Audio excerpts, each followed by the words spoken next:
This is a presentation of Northeast Streaming Sports.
Good morning and welcome to the debate show, November 1st, 2025. First day in the month of November. Look at that, man, time is flying this year. Maybe I'm just old, that's what it is. I'm here with Jack Hirsch and James Martin. I am BA. Today we have an assortment of debates. The first one starts off from yesterday's game. The Dodgers tied up the series with Toronto Blue Jays in the World Series. It is 3-3 with the game coming tonight. Game 7 coming tonight, and I think James called that. But let us get into the debate here. Shohei Ohtani, I always massacre his name, was intentionally walked 5 times in the game 3 of the World Series. Should Major League Baseball enact a rule to discourage teams from issuing intentional walks to superstar players? Hey, Brent. Go ahead, Jack. You got to decide, Brian, who's going first here, whatever. We could have a stalemate. We could be staring at one another. Because, you know, I did decide. I said Jack. I was ready to counter James's argument, whatever it was going to be, but maybe we were even going to be on the same page. You know, I'll find that out later. That'll only be slightly delayed. But the answer is absolutely yes. I'm tired of this intentional walk thing, and I'm tired of this old school thinking, oh, don't change any of the rules of baseball. This is how it's been all along. Well, if they're bad rules, just because it's a tradition, you want to keep a bad tradition over and over. And I don't want to hear how the game should be played. I mean, people evolve with the times. Baseball is an entertainment business first and foremost. Talk all you want about it being a sport. It's entertainment. As great a player as Ohtani is, he's an entertainer at the end of the day. That's what people are paying for. People are paying to see Ohtani play.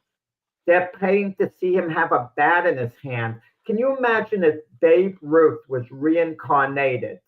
And all of a sudden we could have him for one day, one game, the amount people pay scalpers for tickets to show up at that game. Babe Ruth comes from the grave. He's playing one game. And can you imagine they intentionally walk him every time he gets up?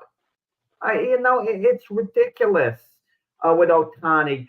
Baseball has got to make an adjustment. Now, I know people could say, well, the pitcher could walk him anyway, just fake it, pitch him out of the strike zone, give him pitches bad enough that he's not going to swing at. No, the penalties have got to be more severe on an intentional walk. Instead of the player getting one base, let him get 2 bases. Discourage an intentional walk. Okay, there's no one on base. You want to walk Ohtani, he gets second base. So he's going to now get the equivalent of a double. He's going to be in scoring position. Also, there should be a rule that maybe, and this is my idea, that every team should designate one player who, once you walk them, the first time, every time you walk them, they get 2 bases, not 1. 2 bases, not 1. So you have a designated player who really, if they get walked, there's severe penalties on the opposition. But to just keep walking Otani like that, if it's a strategic thing, I understand it. I can forgive it. If it's extra innings and the team has someone on second base in scoring position, and Otani's up and he has a chance to knock in the winning run, yeah, first base is open. You can walk him to get to the next hitter. That's strategy. But to play scared like that and keep walking him over and over every time he gets to first, and they did the same thing with Aaron Judge as well, takes away from the game. It diminishes your stars. And I don't want to hear baseball strategy, this and that, because the strategy is it's weak. It's really weak to do that. And people come to see Otani play in large part. The World Series, you're coming basically to watch the game, not a particular player. I get that. But especially during the regular season, a lot of people turn out to watch a particular player. When the Dodgers on the schedule, people are more likely to show up at the game because of Otani. Same thing with the Yankees with Judge. They've got to limit the amount of intentional walks. Exactly. What's here? They've got to come up with a rule. And the last thing I said a while ago, and it took about 20 years to enact what I said about pickoffs at first base, delaying the game, where pitchers shouldn't be allowed to throw to first an unlimited amount of time to hold a run on.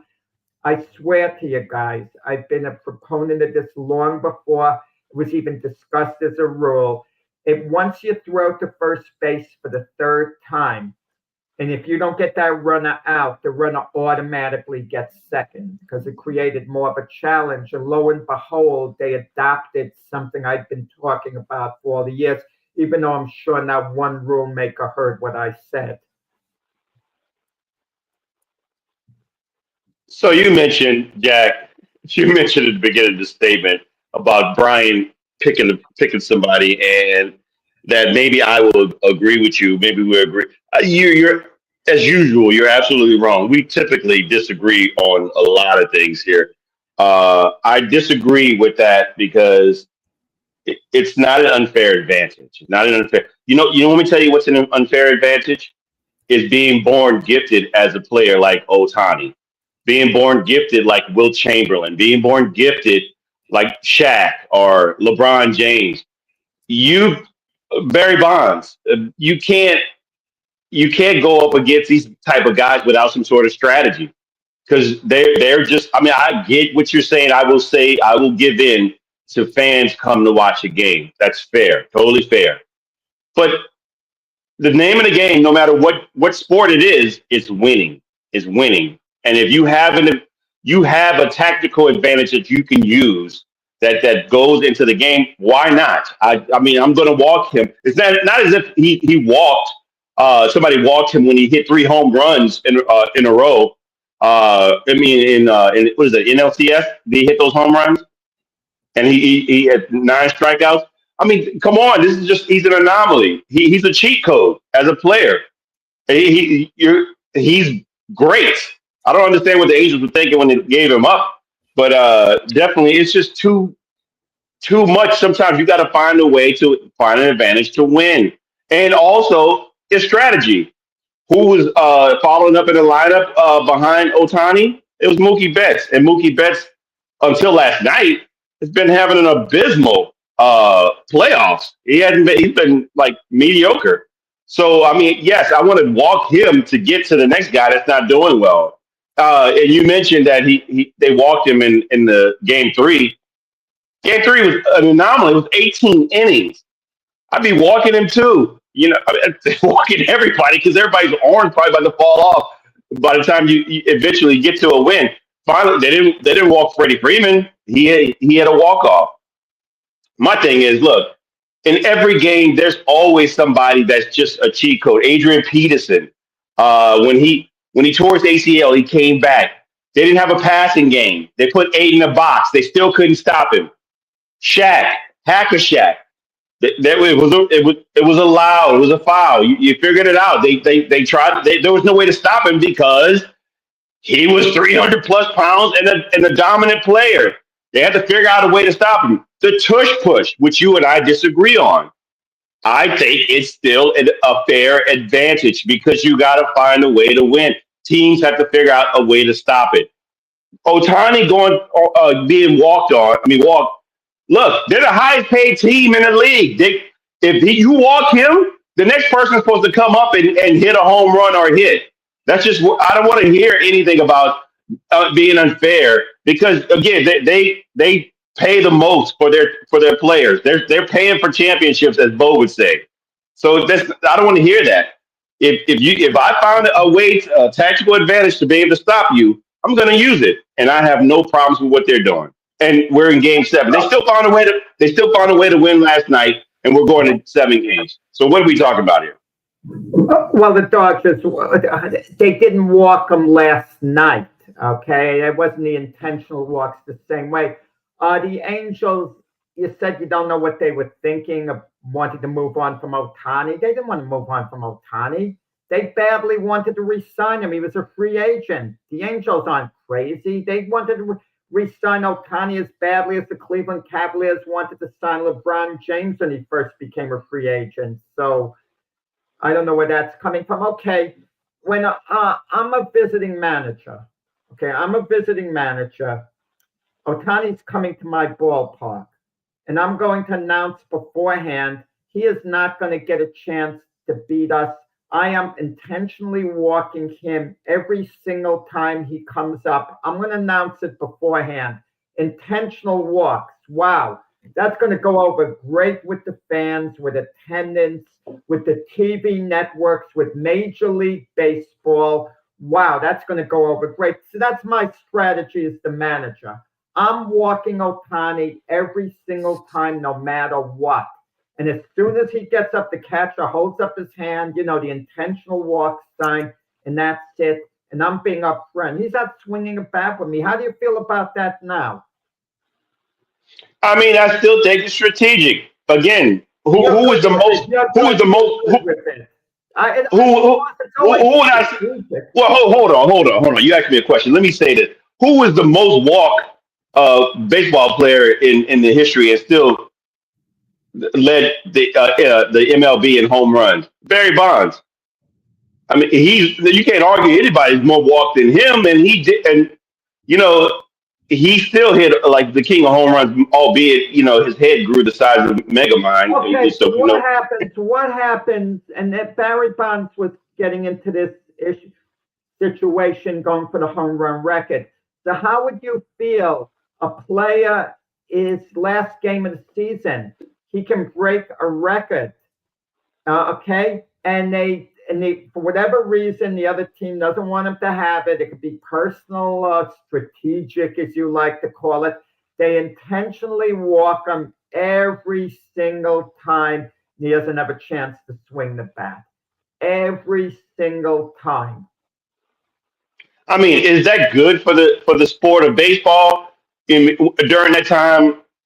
I don't know. I mean, I would say I would rather see him hit a home run or have the opportunity to hit a home run. But at the same time, I get where the baseball team is coming from that's defending against a player like that. You don't want to have it.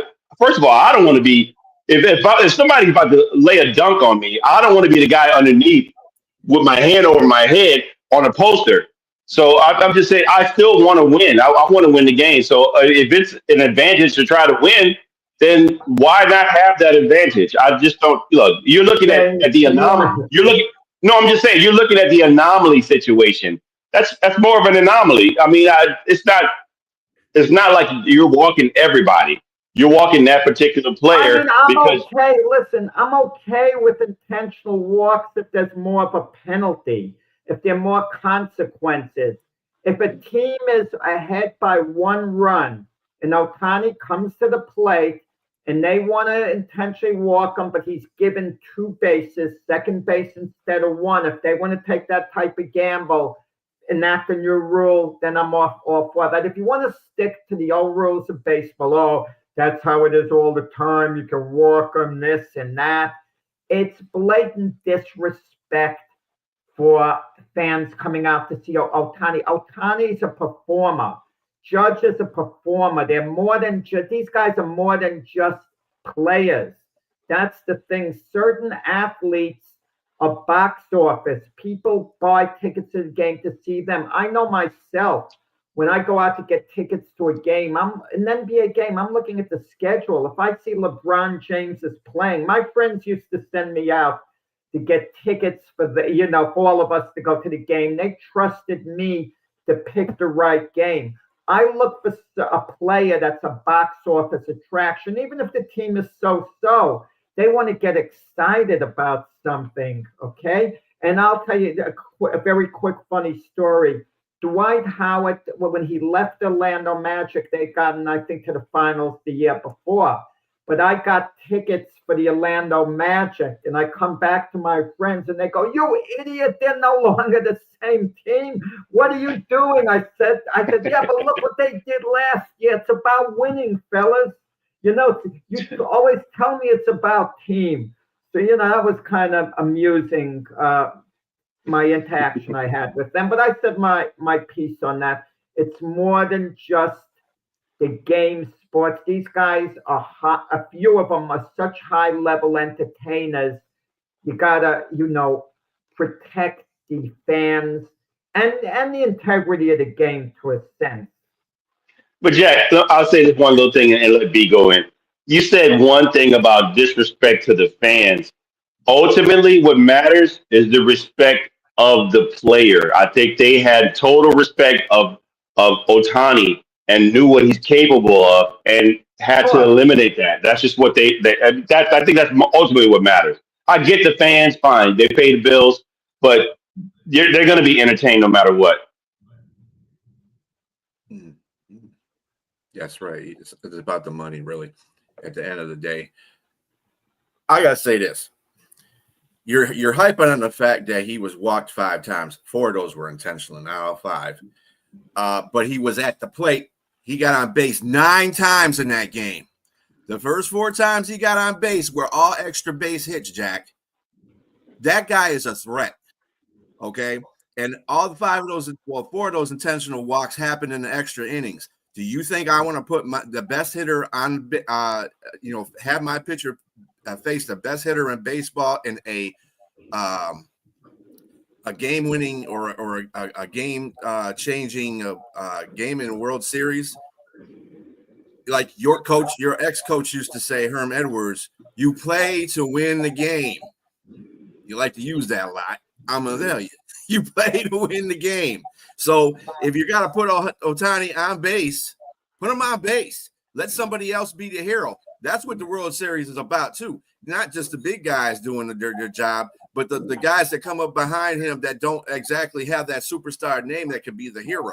You know what I'm saying? So that's the whole thing about the Brian, you missed the point. For the playoffs, if the game is in extra innings, I'm good with the rules saying they can intentionally walk Ohtani, anyone else without any penalty. Ohtani, Judge. If a game is in extra innings, a playoff game, I'm fine with that.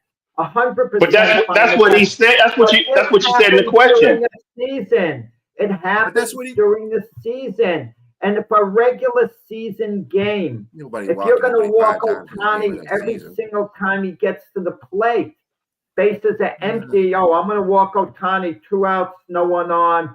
I'm walking him. There should be a rule to discourage that. All right, Jack, you're reaching. How many home runs did Ohtani hit in the regular season? Did he hit like 60? Come on, man.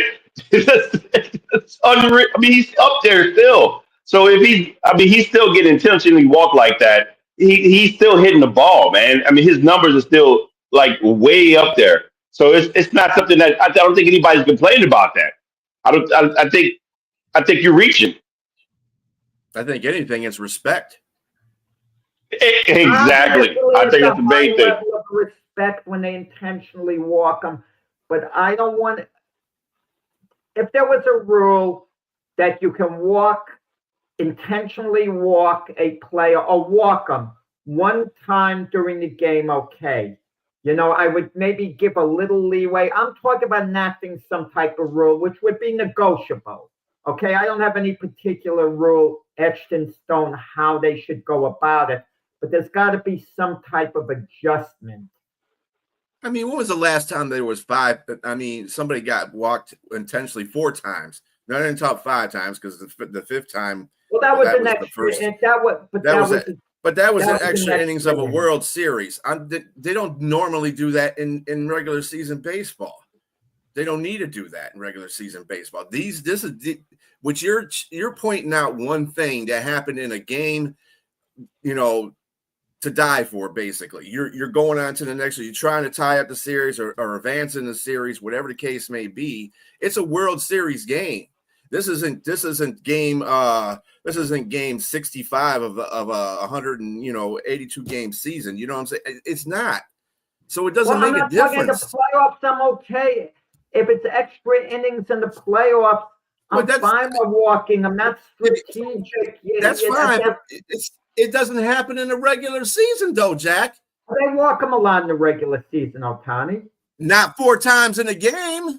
No, that's a bit extreme, but they could. That's my point. So really, what is the caveat here? The dude is still getting his hits. He's still one of the best hitters in baseball. I mean, people are going to see him in a World Series. It's Aaron Judge as well. Okay, Aaron Judge too, but I don't see him getting walked 4 times in the game either.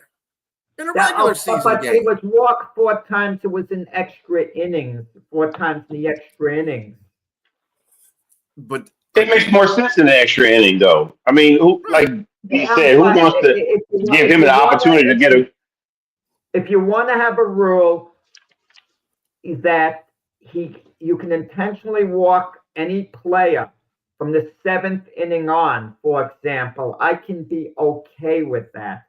But I don't want Ohtani getting up in the 1st inning, and getting intentionally walked right off the bat at the start of the game, for example.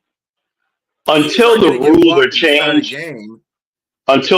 changed, I'm okay the way that things are right now. And I would be okay if it changed. Fine, that's what it is. If it had to do it, but I don't think there's any reason to change that because you're still getting star power, star moments from these big players. It happens. You're not stopping them fully. It's just not. It's impossible. So they are playing. It's I think we're reaching. Well, intentional walk. Ohtani's a designated hitter for the most part. Overwhelmingly, he doesn't play the field during the regular season. He pitches once in a while when he's healthy. He's going to pitch today, but if you walk him every time, he's irrelevant. They could intentionally walk him every single time. He becomes such a non-factor that who would want to see him play? Even Japanese fans who are in the United States who are looking forward to seeing the Dodgers play, they might think, why are we even coming out to the ballpark? He's not going to get to swing the bat. I mean, I don't think that's ever going to happen. You're taking one game and using it to an extreme.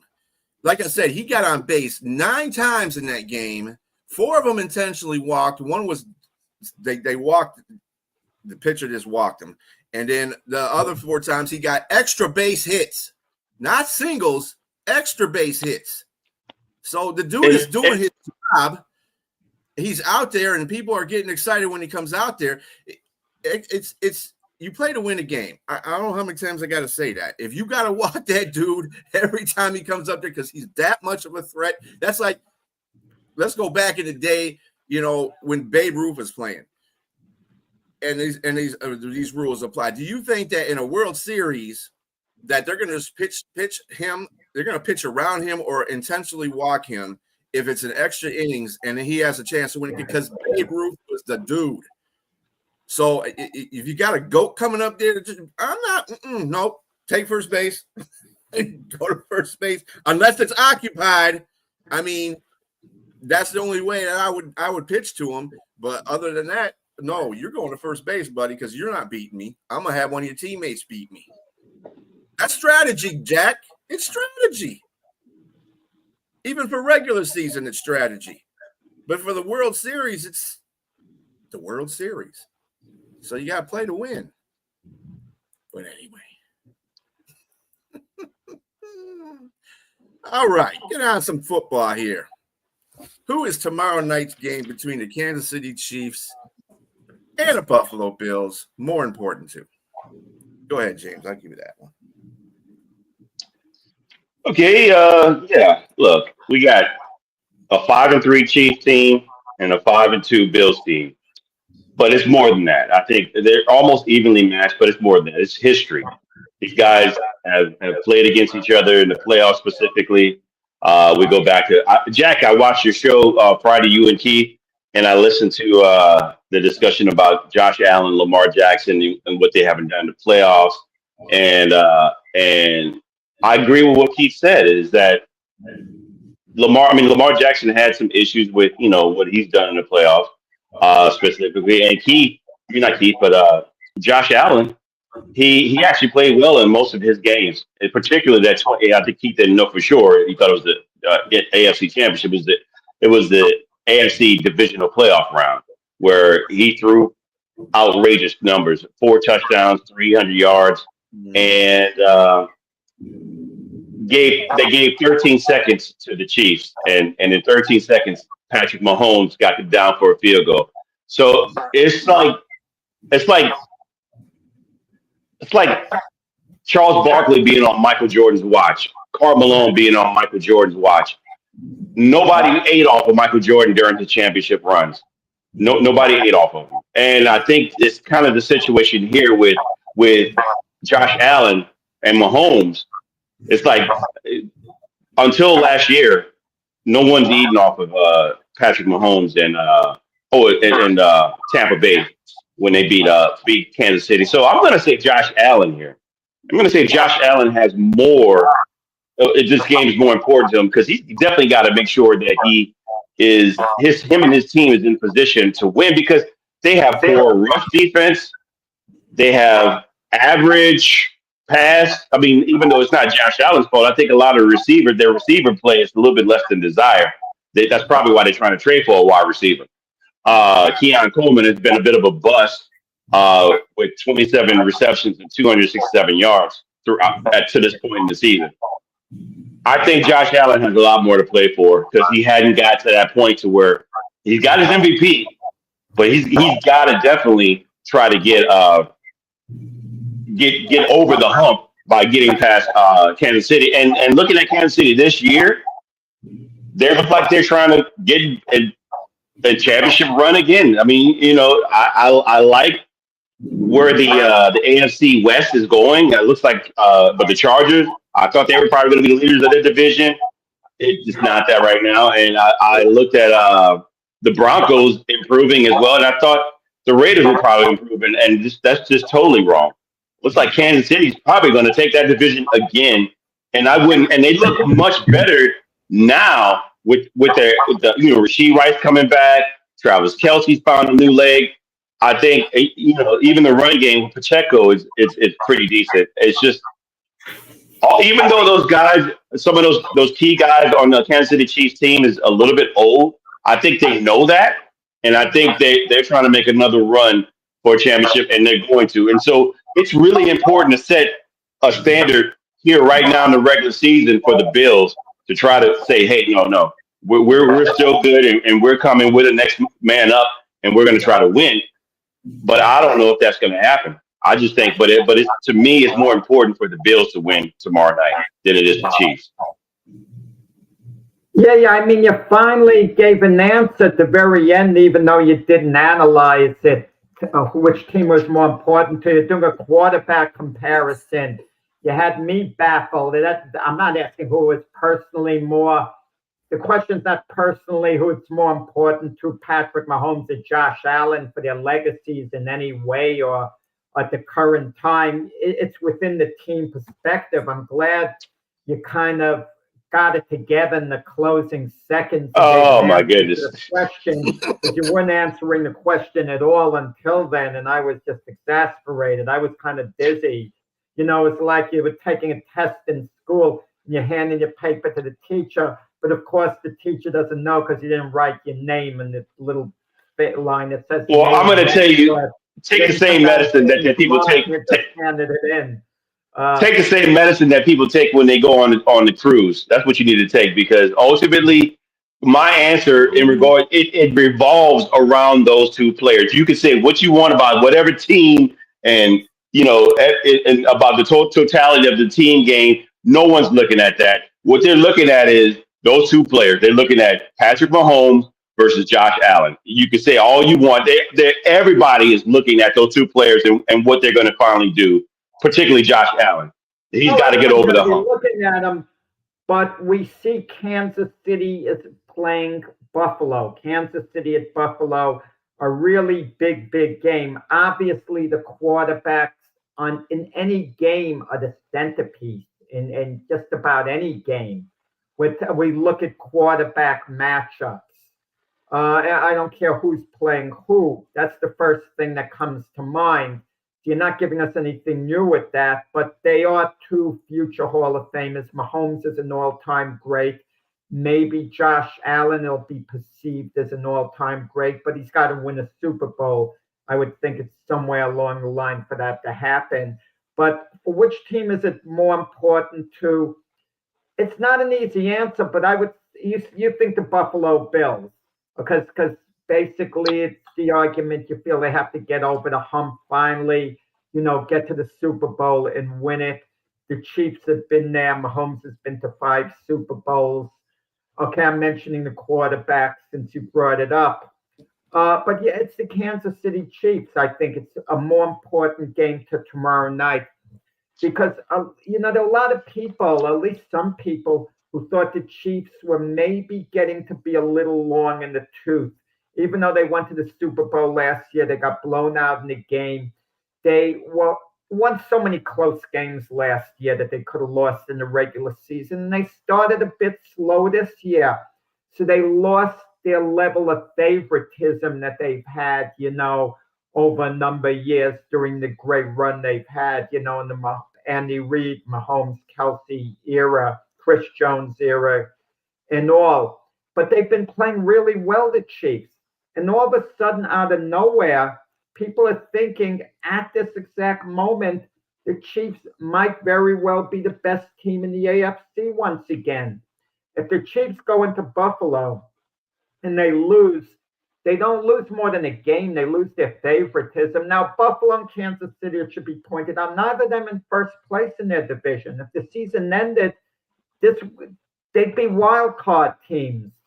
So both of them need this victory to at least keep pace to win their division and all. And I just feel it's a game, that might have implications beyond tomorrow night.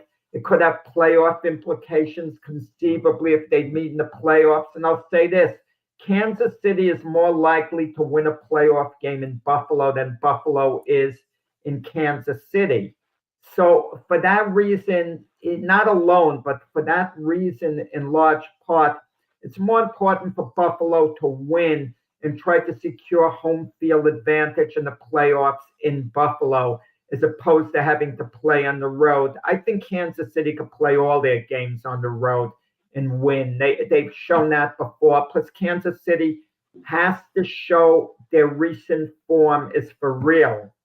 And if they beat Buffalo tomorrow, look out for Kansas City, because that would tell us this is the Chief team we've known all these years. They're not long in the tooth like we thought. They haven't lost anything. And I think mentally speaking, Buffalo, you might say Buffalo really needs this game more, but I think Kansas City needs it, because if Buffalo should beat them, you kind of wonder, is Kansas City kind of declining a little bit? Well, they've definitely declined, but I think part of it is just like many other teams. Everybody has injuries. I mean, you had some unforeseen circumstances, like the colliding issue with Xavier Worthy and Travis Kelce, knock out one of your best receivers. Isaiah Pacheco's Pacheco, their out. running back, is out. Yes. But this is But going they to be still a have nice Kareem test Hunt, for though, right? Kareem Hunt. Yeah, to see what he Yes. could do. They still have Kareem Hunt, and now you have Rasheed Rice back, and so I think, yeah, it's still Buffalo to me. Like you mentioned, both are not in leading the division. I forgot to mention that the Patriots are up. They're looking like the next best team to come up in in that division, and they're leading. They don't look like they're trying to back up either. I mean, Mike Vrabel's got that team in position. He got a nice young quarterback. So yes, to me, it's important for Buffalo to say, "Hey, we were the king of this division for the last few years, and we still want to keep it that way." I think they have some glaring holes, particularly that rush defense. They're number 31st in the league, and that's not going to get better. That's just not going to get better throughout the season until because you need personnel to do that to help improve that or coaching. Uh, and that's a big deal because when you get to the playoffs, if you win, let's just say you get to the wild card or you win your division, that's going to show itself, to be a trap in the playoffs because teams run the ball mostly. They to control the clock.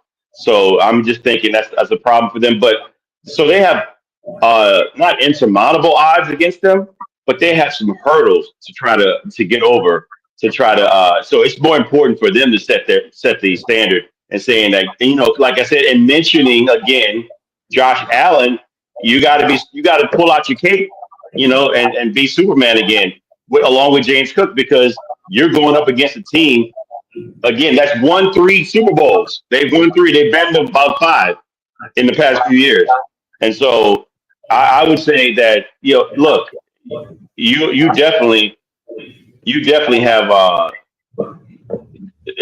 more of a sense of importance to win this game. Okay, so both these teams actually have importance in this game. One, because they're both, like you said, James, both of them are in in a tie for second place or in second place in their division, looking up at the division leaders right now.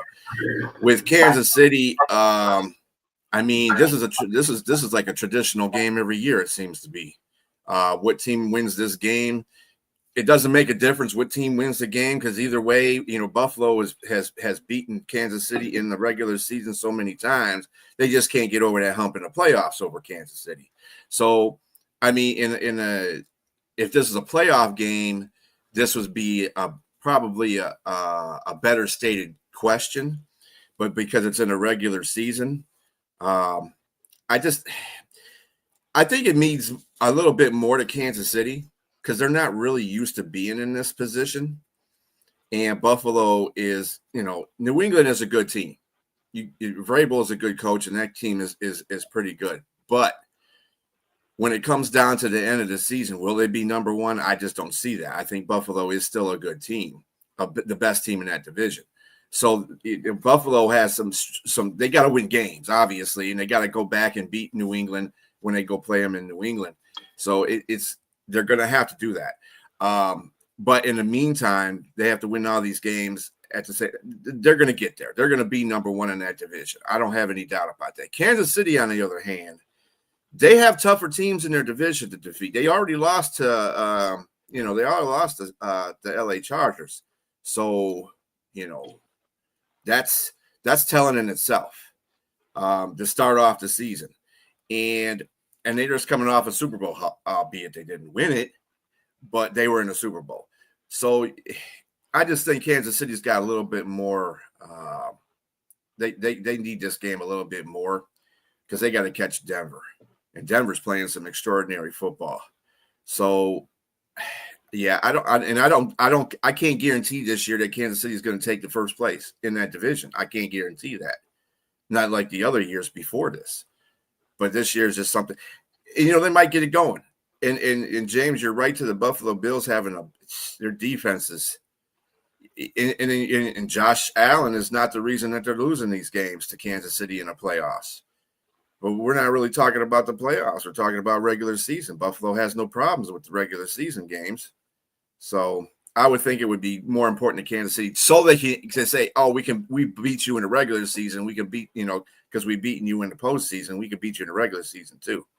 So that's my take. Anyway, and on some boxing. According to Manny Pacquiao, there have been ongoing negotiations for a rematch between himself and Floyd Mayweather. Would there be a lot of public interest in seeing him in the box again? Seeing him box again? I give it to Jack. Yeah, first off, I highly doubt that it's going to become a reality unless Manny Pacquiao is going to be willing to settle to box an exhibition, because Floyd Mayweather's not going to want to put his perfect 50-0 record at risk. I mean, because that's his whole legacy, that record. Most people, the vast majority, don't rate Mayweather quite on a par with Sugar Ray Leonard, Sugar Ray Robinson, Roberto Duran. They rate Mayweather, below those guys. But Mayweather does have an audience, of fanboys who point to the record, who are always mentioning his name amongst the all-time greats. And you always see these social media posts, who would have beaten who. And look, the vast majority of people asked opinions, say in a head-to-head contest that Tommy Hearns would have beaten Mayweather. So most people aren't fooled, but Mayweather has that legacy. Certain, athletes have accomplished something, and that's their legacy. And you can't really put, Mayweather's not going to put that at risk, because even though he would be old, past this peak, if he should fight Manny Pacquiao and it should end up in a draw and it taints his perfect record, people aren't going to look at him quite the same way, and even though you might say, well, it has nothing to do with it. Look, Willie Pep, for example, let's compare Mayweather's 50-0 record to Willie Pep. Willie Pep won 128 victories, 1 loss, and 1 draw. What is more impressive? Going an additional 78 1-1 on Mayweather's 50-0. I mean, Sugar Ray Robinson won his first 40 fights in a row. Then he lost the fight to Jake LaMotta. Then what happened? He went unbeaten in something like 50 fights in a row. I got to look it up. And, Julio Cesar Chavez passed 50-0, but then he lost the fight. I think Pep was 62-0 first. So that's what Mayweather, has to deal with, and he's not going to deal with it. Mayweather, I get the feeling, needs the money despite his incredible wealth. I mean, and that would be a reason, and that's why in part he fought exhibitions. He wants to be relevant too. He wants to be a mega star. And if he was to fight Manny Pacquiao in a real fight, he'd be in the limelight again. People would love it. So would there be public interest? Absolutely, if it was a real fight. It would be big.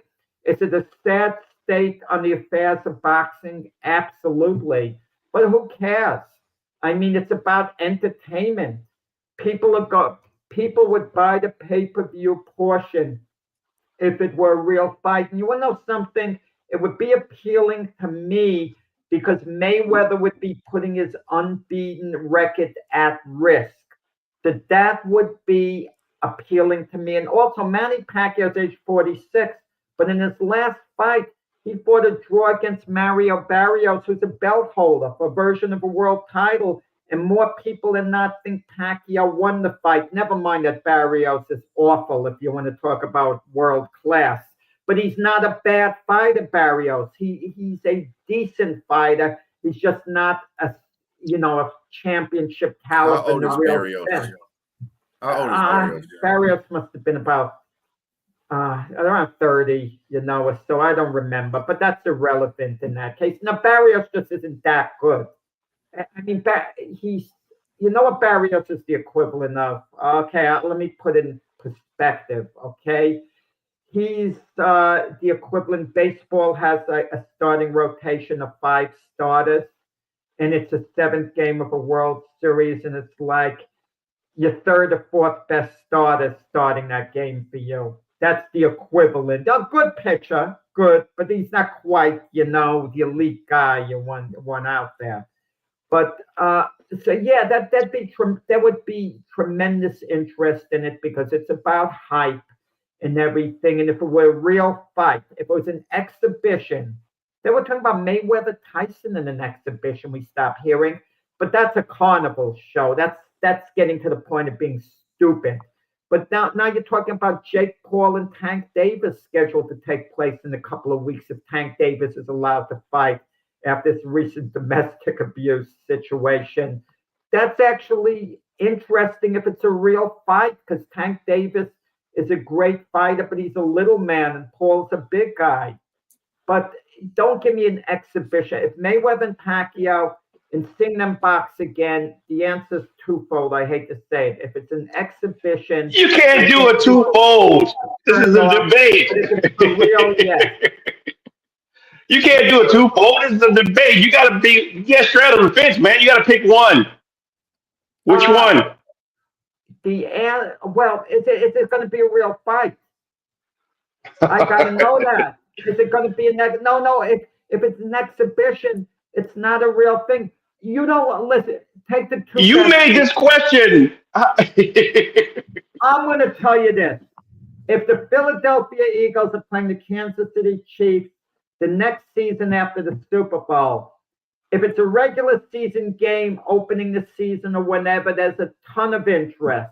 But if it's an exhibition game, no one gives a darn. No one's getting excited. Oh, rematch, Chiefs and Eagles. If it's an exhibition game, even Brian wouldn't give a darn about it. But if it's a regular season game, yeah, you want to. Well, okay, let's say for the sake of argument that it is an exhibition because of the age and everything else. Let's just say it's exhibition. What is your answer there? No? There would not be. The answer is no because of the word a lot. There wouldn't be a lot of public interest. There'd always be some to see them actually in the ring, but there wouldn't be a lot of interest. They couldn't make it a pay-per-view event for an exhibition. Okay, so if it is an exhibition, I'm going to say the opposite. I'm going to say yes because of the state of where boxing is. People just old enough, these young Gen Zs know who Mayweather is, especially the fanboys. The purists of boxing probably wouldn't find this appealing because I think that because of the 2009, 2010 dodge of Pacquiao, I think Mayweather kind of dodged him a little bit in his prime. He didn't fight him until like 6 years later. It got delayed. It was both of them were at fault in reality. Kind of, yes. But I mean, the thing is, one was wanting to take the to test for PEDs. And to me, I thought that was just, I don't know. I thought that was a lot of BS. And I think, like, come on, let's just have the fight happen because you're both relatively in your prime. And this is probably the great thing for boxing at the time. And it was just like, man, we were all cheated. Because when it happened again, I had no interest. I already knew. By the time it happened in 2015 or 2016, whatever year that was, I still wanted to know. But I'm like, come on, he's not going to win. There's no opportunity because he's well past his prime now, and so it's much better, an advantage for Mayweather. But now in this situation, two older guys fighting, there's no checking for PEDs now. I think the way boxing is, like you said, you mentioned everybody's going to want to watch the Tank Davis versus. Jake Paul? Well, yeah, that hasn't been publicized well, so I don't know how much interest. Tank Davis has a Mayweather type following to an extent on the East Coast of the United States, and I'm interested if that's a real fight. I'm actually interested how a little great fighter would turn out against Jake Paul, who's a competent boxer at this point. I agree. But I just think that, if both big names come out and say they're going to, even if it's an exhibition, just like the Mike Tyson, Roy Jones Jr. fight exhibition happened, people still watch because they wanted to see those guys fight. A lot of public interest, that's what I mean. And by I mean a lot, will it do really good business? That's I what still think it will. I think it will. I think even as an exhibition, it's still going to do well because again, people want. I see where you're coming from as in a real fight, but how can you have a real fight with these guys at their age? It's not even something I even want. Pacquiao just had a real match for one of the major sanctioning body world titles, and Who? Pacquiao. He fought a draw at the age of 46. He showed he still can actually fight. And Yes. Mayweather, yeah, Mayweather, probably has something left in that regard. But I mean, they won't be the same fight as they were. But Right. they'll be a level below. But they can still, they still be able to perform. I mean, Well, look, if that's the case, then I mean, they would then. But I still even think, even in the exhibition, people who've seen. Look, you're going to have purists who want to see it happen, but they probably don't want to see it happen because of their age, and it's not going to be the same level of fight that it was. But I mean, I just think that if it's an exhibition, because of where the boxing has gone, I think they still make a crap ton of money because of where it's at. it's possible. It's unpredictable at the end. It's all unpredictable. The public mood at the time. I think that you got two big name boxing names here, Manny Pacquiao and Floyd Mayweather. Me personally, I wouldn't want to see a 46-year-old man and a 48-year-old man box. I'm getting sick of that old boxing stuff. That's just me. But those two names draw enough because in both, which you both admitted, they have fanboys. So there's a mass following for both of them. And just in that right there, even if it's an exhibition game, that's going to draw a lot of viewership. And unfortunately, it's not probably going to be the prettiest boxing ever. I know Manny Pacquiao, like you said, he took on a guy that was 30 years old and a belt holder. But he, admittedly, so you said that belt holder wasn't a very good guy. He was good, but he wasn't better. Mario Barrios. Yeah, Barrios. And it's just, I mean, they're going to draw.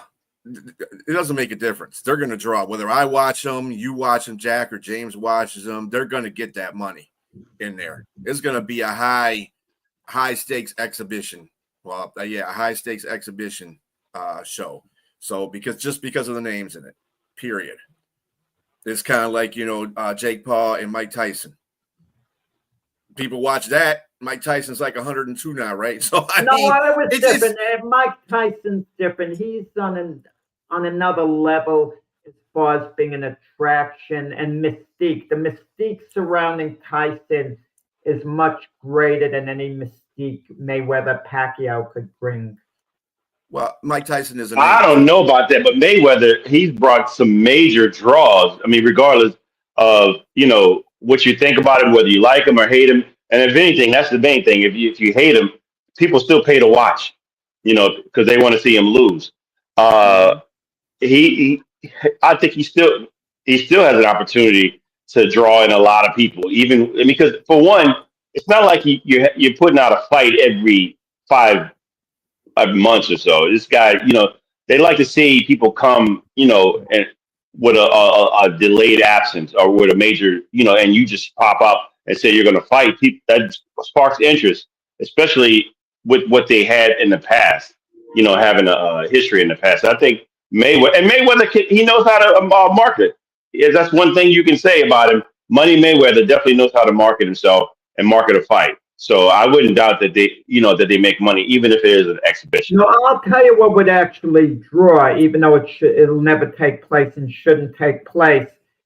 If Mayweather decided to challenge Terence Crawford for real, and Mayweather's claim he's never left the gym, I'm in great shape, I'll beat this guy. He get licensed.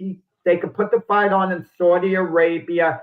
It would be an incredible amount of money that would be made. Mayweather would get paid more than Crawford. Crawford would be just glad to get in the ring and get a lot more money than he'd get when he fought Canelo, but Mayweather would obviously get more. The only way Mayweather is going to box in a real fight if he's really hurting a bit financially. And it's crazy to think when you've made a few $100 million at least you're going to be hurting a bit financially. But Mayweather spends money crazily, really crazily. He likes to show off his fleet of cars, his jewelry, his this, his that. And people don't think someone could wind up broke. Anyone could wind up broke no matter how much they make if they go on these crazy spending sprees. And you get the feeling that Mayweather might badly need a cash infusion at some point, and he might just say, screw it. You know, who gives a darn? I'll put the unbeaten record at risk. I doubt if he would ever do that, though. I think it means too much to him because he protected it when he fought. He got his money in too many other things. And I'm gonna have to say, there's no way that he gets in a ring with Terrence Crawford. There's no way. He's too proud of a man. I agree. But there's always that tiny possibility. If someone is winding up broke or close to bankruptcy, let's say hypothetically, you might throw all that out the window. The only thing that could save is getting the ring again. You saw it in the Rocky movie when Rocky lost all his money, so on. Well, let's blame Paulie for that. For handing over the power attorney, handing the power attorney over to his accountant, his cheating accountant. That's like interesting, Brian, with all your money, and then Brian blows it, and Brian said he thought he was doing good business. First of all, anyway. Yeah, you gotta blame Rocky, like he said. People call me punchy. Yeah, definitely might be a little punchy if you're handing over the reins to Paulie regarding your money. Guys, we gotta analyze these sports movies someday. Like that, for example. How on earth did Rocky, with all the money, 10 title defenses, you have accountants, financial advisors, and Rocky's wife, Adrian, too, they're allowing Paulie to handle the money? And Paulie, you know, giving power of attorney to someone? I mean, the whole thing Hollywood. makes no sense. Yeah, it's definitely Hollywood, but Paulie couldn't even fill in for Mickey when he was on his deathbed as a coach. I mean, so how would you let him handle your money for your livelihood? Paulie, yeah. I think with Manny Pacquiao and Floyd Mayweather, they're in the time zone right now, meaning their ages, that this is still going to draw a lot of people. I don't think at Manny Pacquiao and Floyd Mayweather, even at their age of 75, is not going to draw any crowds. Okay, I think it's just their age. It's an ageism thing, but at the same time, you got to look at it. Would you watch them when they're 65, 70 fighting? No. I mean, the only boxer that I remember coming. Let me say this real quick because I know we got short time. That I remember watching come back into their late 40s was George Foreman. But George Foreman's an anomaly. He's like this big, huge power hitter. I mean, even though he lost speed, he still had that power. And so I think to come back, you have to have some sort of that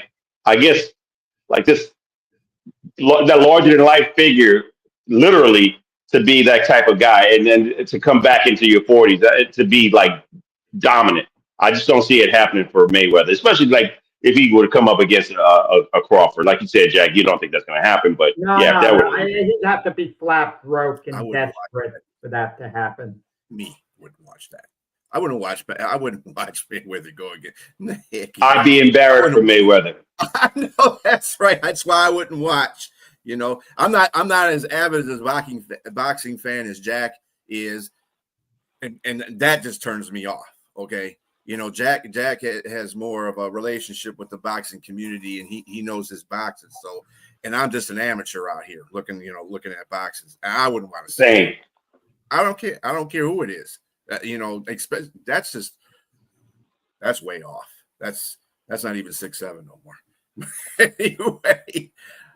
This has been a very good debate, fellas. Enjoyed your company here. Enjoy Game 7 of the World Series. Your aforementioned Buffalo versus Kansas City on Sunday. There's a plethora of college football games going on today, too, that are important. Go Navy, by the way. A few seconds. Who we all got for the World Series? Who we all got? I'm going to go with you, James Dodgers. The Blue Jays. Because if they I'm going Blue Jays as well. I want the Blue Jays. I'll be rooting for the Blue Jays, but I think the Dodgers will win. All right, gentlemen. Well, you all have a great rest of your day. Everybody out there in the comment section, thank you very much for joining in, and adios.